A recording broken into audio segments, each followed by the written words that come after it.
mag-jogging ta ulit. Start tayo ng 3 o'clock. Mga 4 siguro, babalik ako dito mga 4.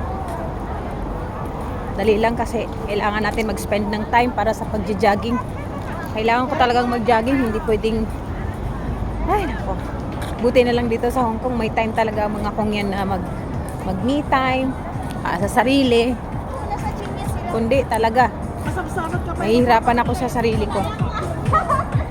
Hirap kasi akong dumumi pag hindi ako nakapag-exercise. Wala naman akong time mag-exercise din sa bahay ni Amo, kaya dito na lang ako mag-jogging pag free time. Kumain pa kasi muna ako, tapos pahingang konti kasi masakit sa tiyan pag kayong bagong kain tapos mag-jogging. CR muna tayo mga mi. Bye bye. See you na naman mamayang hapon.